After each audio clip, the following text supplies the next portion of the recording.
How a 60-year-old retired man became a millionaire. The power of consistency.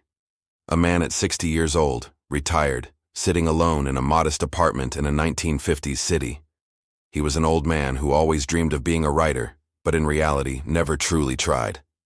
Life took over his mind with responsibilities, family, and work, consuming his days and leaving his literary aspirations only in his imagination. Until his 60s, his writing ambitions remained just that, ambitions, dreams he quietly nurtured without ever taking the step to make them real. Daily routine and the demands of providing for a family sealed the fate of the man who fell behind in his pursuit of writing, while life passed him by. Everyone said he'd missed his chance. But what happened next will shatter everything you believe about age, timing, and the power of showing up every single day. This story will break your heart before it rebuilds it. Stay until the end, because the twist is something nobody saw coming. This is the story of Rick, a 60-year-old retired man living in the 1950s. Since childhood, he had one burning dream: to become a writer, to create stories that mattered, to leave something behind that would outlive him. But life got in the way. Responsibilities, bills, family obligations. The years passed, and his dream remained just that. A dream locked away in his heart, gathering dust like an old photograph. He had tried before. At 25, he started a manuscript. Gave up after 3 weeks. At 38, he tried again. Managed 2 chapters before doubt strangled his courage. At 52, he wrote a few pages and never touched them again. The problem wasn't talent. It wasn't even time. It was consistency. Or rather, the complete lack of it. Rick would start with explosive enthusiasm, then the smallest obstacle would make him quit. A bad sentence, a distraction, self-doubt. And he'd walk away, telling himself he'd try again someday. But someday kept getting postponed. Now at 60, newly retired, Rick sat in his small apartment drowning in regret. His dream was dying inside him, and he could feel it slipping away with every passing day. He had no more excuses. No more later. It was now or never. But he didn't know how to begin. He didn't know how to break the cycle of starting and quitting that had defined his entire life. Then something happened that changed everything. One afternoon, desperate for inspiration, Rick picked up a book from a second-hand shop. The story moved him deeply, but more importantly, the author mentioned something in the foreword that made Rick's hands tremble. This book took me 1 year of writing 1 page every single day. 1 page every day, sometimes 2 or 3 pages, but every day, for 1 entire year. Something clicked in Rick's mind, but he needed to understand this concept deeper. The next day, Rick found himself standing outside an art studio in the old quarter of the city. He had heard of a famous sculptor who worked there, a master craftsman named Rajesh, who created pieces of breathtaking beauty. Rick walked inside and watched in silence. Master Rajesh stood before a massive block of stone, working with a small chisel and hammer. Each strike was gentle, almost delicate. Tap, tap, tap. The sound was rhythmic, meditative, hypnotic. Each tap seemed to accomplish nothing. The stone barely changed. Yet the sculptor continued. Tap, tap, tap. After an hour of watching, Rick couldn't contain his curiosity. Master, forgive me for asking, but why do you strike so gently? How boring it seems to be. If you hit harder, you could finish so much faster. The sculptor didn't stop his work. His hands maintained their perfect rhythm. Come closer, my friend. Rick approached. The sculptor handed him the chisel and hammer, positioning Rick's hands on the stone. Strike once, Rajesh instructed. Rick tapped the stone gently. A tiny chip fell away, barely visible. What did that accomplish? The sculptor asked. Nothing, Rick admitted. Almost nothing. Strike again. Another tap, another microscopic change. And this? Still nothing I can really see. Again. Tap. Again. Tap. 100 more times. Go ahead. Rick continued, frustrated by the seeming pointlessness. After 100 strikes, he stopped, exhausted. "I don't see any real difference," Rick said, defeated. The sculptor smiled and pointed to the emerging sculpture. A woman's face so delicate it seemed almost alive, carved from what had once been a shapeless block of stone. "This piece has taken me 18 months, Rajesh said quietly. 18 months of showing up every morning. 18 months of these pointless gentle strikes. Do you understand what I'm teaching you?" The master sculptor taught Rick the power of consistency by explaining that every time you insert a time gap in your routine, you start to negotiate with yourself. And in most cases, you lose and create excuses not to follow through with your routine consistently. But when that routine becomes deeply embedded in your mind, it transforms into an automatic habit. There is no gap, no negotiation, only seamless implementation. This is the secret to mastery. Unwavering commitment that shapes simple, repeated actions into a lifetime of progress.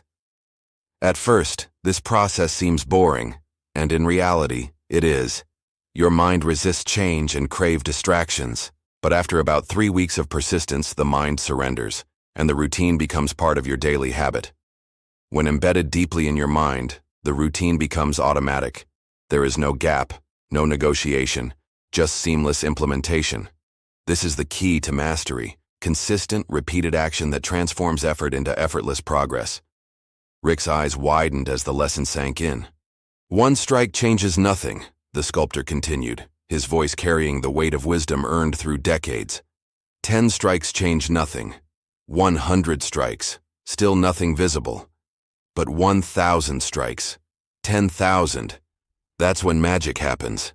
That's when the impossible becomes real. The sculptor turned to face Rick fully. "When I was young, I was impatient. I tried to force the stone. I struck with all my power, thinking I could bend it to my will immediately. And I destroyed years of work in moments of violence and impatience." He gestured to the stone before them. "I learned that transformation doesn't happen through force. It happens through repetition and patience, through consistency, through showing up every single day and doing the work, even when that work seems meaningless." Tears formed in Rick's eyes. This wasn't just about sculpting. This was about everything. About his life. About his dream. "The stone doesn't yield to force," Rajesh said softly. "It yields to persistence, not the power of a single blow, but the faithfulness of 1,000 gentle ones." Rick left the studio with his heart pounding. For the first time in his life, he understood. It wasn't about writing a masterpiece. It wasn't about being brilliant. It was about showing up. 1 page, every day, like the sculptor's chisel against stone. That night, Rick made a decision that would change his life forever. Rick sat at his desk and made himself a promise. 1 page, every single day at the same hour in the same place. No distractions, no matter what. Not 0 pages when life got hard, or some unforeseen events happened providing a route to excuses. At least 1 page, every single day. The next morning he wrote his first page. It was rough, clumsy, imperfect, but it was done. Day 2, another page. Day 3, his wife Melinda confronted him. "Are you serious with this nonsense again? How many times have you started and quit? You're 60 years old. 60. When are you going to grow up and accept reality?" Her words cut deep, but Rick remembered the sculptor's hands. Tap, tap, tap. He wrote his page. Day 7. His hands ached. The words felt forced. He questioned every sentence, but he wrote his page. Day 14. Friends visited and mocked him gently. "Still playing writer, Rick?" They meant well, but their doubt was suffocating. He wrote his page anyway. Day 30. He had 30 pages. A month of consistency had created something that decades of someday never had. Day 60. Doubt screamed at him. "This is garbage. You're wasting your time. You're too old. It's too late." He wrote through the screaming. Day 90. Something shifted. The story started flowing. Characters became real. Scenes unfolded naturally. He wasn't just writing anymore. He was discovering. Day 180. Half a year of daily pages. His wife had stopped commenting. She'd accepted this was who he was now. The man who wrote every morning no matter what. Day 300. The end was in sight. The story was nearly complete. His hands trembled with emotion as he wrote. He wrote the final page. The manuscript was complete. A full novel, birthed one gentle strike at a time, just like the sculptor had taught him. Rick held the completed manuscript and wept. Not because it was perfect, not because he knew it would succeed, but because for the first time in his 60 years, he had finished something. He had proven to himself that he could be consistent, that he could keep a promise to himself. Now things became even harder. With trembling hands and a heart full of hope, Rick began visiting publishers. He'd spent 12 months writing the book. Surely someone would see its value. Surely someone would believe in him. But the world had other plans. Publisher after publisher rejected him. The first one barely looked at it. "We don't publish debut authors over 60. The market doesn't support it." The second kept it for 3 weeks, then sent it back with a form letter. "Not right for our catalog at this time." The third was brutally honest. "Sir, you write well, but nobody wants to read stories by old men. The audience wants young voices, fresh perspectives. I'm sorry." Rejection after rejection after rejection. Each one felt like a knife through his heart. Each one whispered that Melinda was right, that his friends were right, that he was a fool chasing an impossible dream. But here's what they didn't understand. Rick had changed. All those days of showing up had transformed him at a cellular level. He wasn't the man who quit anymore. He was the man who kept his chisel moving. He continued submitting. 20 publishers in total. 20 rejections. Then came the night his marriage ended. "I'm done," Melinda announced during dinner. Her voice was cold, final. "I've watched you waste 2 years on this delusion. 2 years. You're 62 now, Rick. 62. And what do you have to show for it? A manuscript nobody wants and rejection letters we can't pay rent with." "But I finished the book," Rick started. "Nobody wants your book." Melinda exploded, years of frustration pouring out. 20 publishers have told you no. 20. How many rejections do you need before you accept reality? You're not a writer. You never were. You're a retired old man playing pretend. The words hung in the air like poison. "I'm leaving," she continued, calmer now but more devastating. "I'm going to stay with my sister. When you come to your senses and give up this fantasy, call me. Until then, I can't watch you destroy yourself anymore." She packed her bags that night. The apartment door closed behind her with a finality that echoed through Rick's soul. He sat alone in the silence, his manuscript on the table in front of him.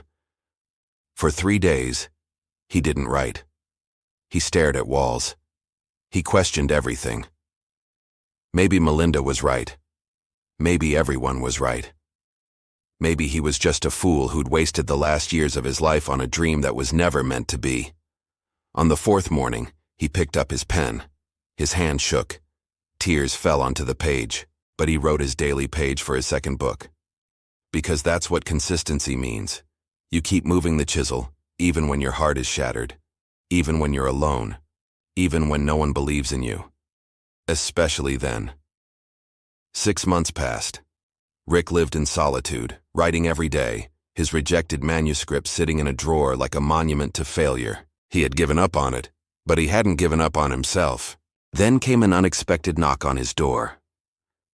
Rick opened the door to find his old friend Vikram standing there. They hadn't spoken in years. "I heard about Melinda," Vikram said softly. "I'm so sorry, old friend." They shared tea. They talked about life, about regrets, about growing old. Finally, Vikram noticed the manuscript on the shelf. "What's that?" "Nothing," Rick said quickly. "Just something I wrote. It doesn't matter. Can I see it?" Rick hesitated, then handed it over. Vikram promised to read it, though his expression suggested he was just being polite. He took the manuscript home and placed it on a shelf in his study, fully intending to forget about it. But fate works in mysterious ways. Vikram had a 17-year-old daughter named Sophia. One bored afternoon, she was looking for something to read and noticed the unusual manuscript on her father's shelf. Out of curiosity, she opened it, and she couldn't put it down. She read through the night. She laughed. She cried. She felt emotions she didn't have words for.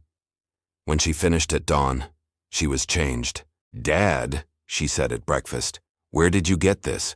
"What?" Vikram asked absently. "This manuscript, this story, it's the most beautiful thing I've ever read. Who wrote it?" "Oh, that. Just an old friend. Why? Can I show it to my friends?" "I suppose so." Sophia took the manuscript to school. She showed it to her 3 closest friends. They passed it around during lunch, after school, late into the night. Within days, it had spread through her entire class, then to other classes, then to other schools. Teenagers were copying passages by hand. They were discussing characters during breaks. They were making their parents read sections aloud. Word spread like wildfire through a generation hungry for authentic stories. When Vikram finally realized what was happening, he read the manuscript himself. Really read it. And he understood. This wasn't just a good story. This was something extraordinary. This was a masterpiece written by a man the world had declared irrelevant. Vikram made a decision that would either make him look like a genius or a fool. He invested his personal savings, every penny he had, to have 10,000 copies printed. His wife thought he'd lost his mind. His business partners warned him he'd lose everything. But Vikram had read the book, and he believed. The books arrived at the market on a Tuesday morning. By Tuesday afternoon, every single copy was sold out. 4 hours. 10,000 books. Gone. By Wednesday morning, people were offering triple the price for used copies. By Thursday, bookshops from neighboring cities were calling, begging for copies. By Friday, it was the talk of the entire region. Vikram immediately ordered another printing. 20,000 copies. They sold out in 2 days. A major publishing house, hearing about the phenomenon, contacted Vikram. They wanted to buy the rights and do a national distribution. They offered an amount that made Vikram's eyes water. The book exploded across the country, edition after edition, each one selling out faster than the last. Within 6 months, Rick had gone from rejected and alone to wealthier than he'd ever dreamed possible. At 63 years old, after a lifetime of failure and starting over, Rick became a millionaire. Not through luck, not through connections, through the power of showing up every single day and moving the chisel, even when the world said he was finished. Success brought many things back into Rick's life. Money, fame, recognition, and something he hadn't expected. His wife Melinda returned. When word of Rick's success reached her, Melinda came back. She knocked on the door with tears in her eyes and apologies on her lips. "I was wrong," she said, her voice breaking. "I should have believed in you. I should have supported you. Can you forgive me?" Rick looked at the woman he had loved for decades, the woman who had left when he needed her most, and he felt nothing. Not anger, not bitterness, just a quiet understanding of who he had become in her absence. "Melinda," he said gently, "I don't blame you. You saw a 60-year-old man chasing an impossible dream. Anyone would have doubted.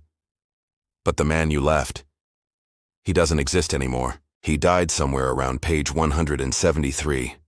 The man I am now was born through those 414 days of showing up when no one believed, through those 6 months of writing alone after you left, through every moment I chose the chisel over comfort." "But we can start again," she began. "No," Rick said, not unkindly. "You left during the striking. You only came back for the sculpture. That's not love. That's opportunism. You deserve someone who didn't have to become someone else to keep going, and I deserve to be alone with the person I fought so hard to become." Melinda left for the second time. But this time, Rick didn't feel loss. He felt complete. Rick lived another 18 years, writing 6 more books, each one born from the same discipline. 1 page, every single day, like drops of water carving through stone. He never remarried. He didn't need to. He had found something more valuable than companionship. He had found consistency, and consistency had given him himself. This story isn't about getting rich. It's about the brutal, beautiful truth that success is built in the invisible moments, in the daily pages no one sees, in the gentle strikes that seem pointless, in showing up when your heart is broken, when your spouse has left, when every publisher says no, when the entire world tells you you're too old, too late, too foolish. The sculptor was right. One strike changes nothing, but 1,000 strikes make the impossible inevitable. Rick didn't succeed because he was talented. He succeeded because he showed up every single day, when it hurt, when it seemed pointless, when no one was watching. Especially then. That's not just consistency. That's revolution occurring one page at a time. Conclusion. Here's my question for you. What's your page? What's your gentle strike? What's the one thing you could do every single day that would completely transform your life in a year? Don't tell me you're too old. Rick was 60 when he started. Don't tell me it's too late. Every morning is a new chance to pick up the chisel. Success isn't waiting for you somewhere out there. It's here, in the next 5 minutes, in the next small action, in the decision to begin again even after 1,000 failures. Drop your story in the comments. What dream did you abandon that deserves one more day? What's your chisel? What's your page? And if this story moved something inside you, if you felt Rick's pain and his triumph, press the like button and subscribe to this channel for more stories that don't just inspire, they transform you from the inside out. Because the truth is devastatingly simple. You're not too old. You're not too late. You're just one consistent action away from becoming someone you don't recognize yet. Begin today. Tap the stone, write the page, your masterpiece is waiting.